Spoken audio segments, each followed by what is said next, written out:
É o mais recente membro da União Europeia e deu um grande passo para se juntar ao espaço Schengen.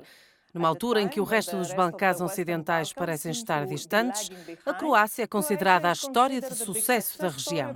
Junta-se a mim o primeiro-ministro da Croácia, Andrej Plenković, para falar sobre aquilo que o país alcançou e quais os próximos desafios do país e da região em geral. Andrej Plenković, obrigada por estar no Global Conversation. Thank you very much. Recebeu recentemente um sinal verde da Comissão Europeia para a zona Schengen. A decisão foi uma surpresa para muitos, porque ultimamente a Europa parece estar a fechar mais portas do que a abrir. Tem medo de não ver o fim desta estrada? Antes de mais, a decisão dos comissários da Comissão de Jean-Claude Juncker em Estrasburgo na semana passada é, na verdade, fruto de 4 anos de trabalho árduo da Croácia, cumprindo os critérios que estão estruturados em 8 capítulos diferentes do chamado acervo de Schengen.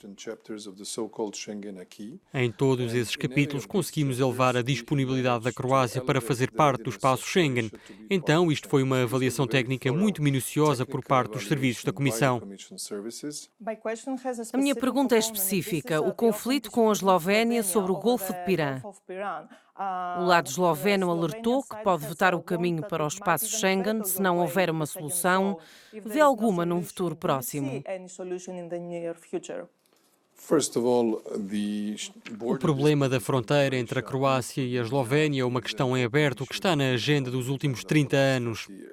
Se essa fosse uma condição para qualquer um dos dois países aderir à União Europeia ou ao espaço Schengen, a Eslovénia também não teria entrado em nenhum dos dois ciclos internos. A nossa firme convicção é que a adesão da Croácia ao espaço Schengen deve estar completamente separada de uma questão de fronteira bilateral entre dois países. Para nós é o Golfo de Savudrija, para eles é o Golfo de Pirã. Então não está preocupado? Estou confiante de que podemos encontrar uma solução. O que estamos a dizer aos vizinhos eslovenos é que temos uma questão em aberto. Existem maneiras de resolvê-la. Boas relações de vizinhança e uma solução que pode ser aceitável para ambos os lados, que nada tenha a ver com as nossas ambições. Na Croácia tem uma costa marítima grande. Aqui na Grécia sabemos que é difícil controlar barcos com imigrantes no mar. Além disso, vocês têm 1.300 quilómetros de fronteira com países não pertencentes ao Bloco Europeu. Já considerou alguma medida especial para proteger as fronteiras? Não apenas consideramos, como já aplicamos no terreno. A Croácia investiu muito nas capacidades da força policial. Temos 6.500 polícias totalmente treinados e equipados para proteger a fronteira externa da União Europeia, que é a fronteira do espaço de Schengen. Não optamos nem por muros nem por barricadas, ao contrário de outros países, porque sentimos, antes de tudo, que, com o relacionamento que temos com a Bósnia e Herzegovina em particular, essa não seria a maneira adequada para proteger a fronteira.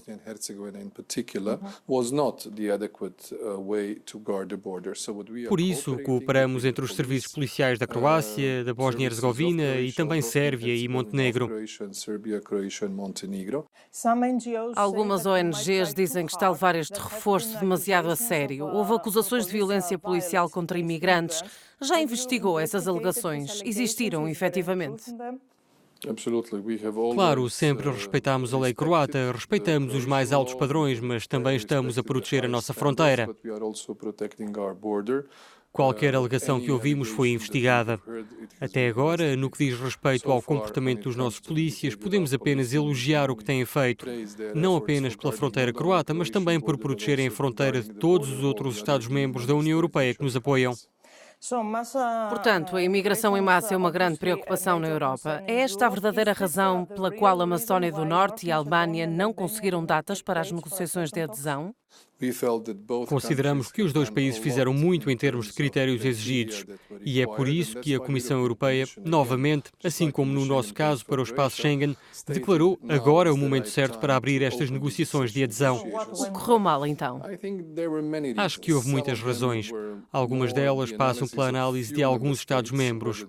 A avaliação, se tudo estava pronto, e a outra foi uma consideração mais geral em relação ao processo de alargamento e também em relação ao melhor funcionamento da União Europeia tal como é hoje, a União Europeia dos 28. Não foi apenas a França que se opôs? Infelizmente havia outros países, muito poucos, diria. Não deveríamos saber quais países? Temos uma regra não escrita que diz que não divulgamos as deliberações do Conselho Europeu. Não vou mudar essa prática. Penso que os meios de comunicação identificaram mais ou menos quais os países com algumas reservas, mas a nossa ambição é conversar com aqueles que não estão convencidos e dizer que é melhor para a estabilidade da região, é melhor para o futuro europeu da nossa vizinhança. Então o meu argumento foi: vamos dar uma hipótese e começar o processo. E ninguém pode hoje, com um alto nível de incerteza, prever a duração do processo.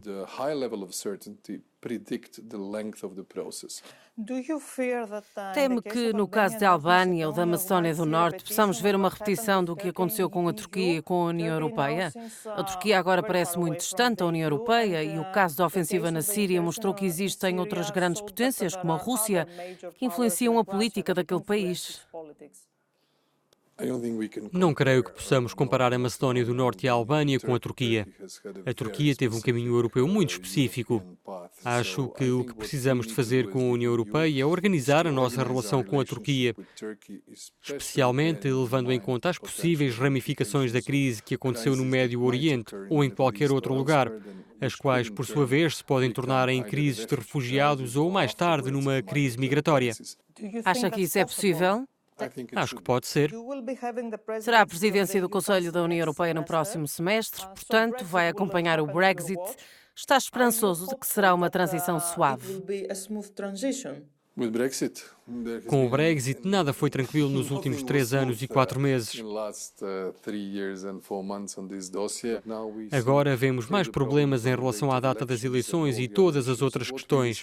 O que discutimos na União Europeia é dizer ao Reino Unido que estamos prontos para estender a data potencial do Brexit até 31 de janeiro, mas com flexibilidade.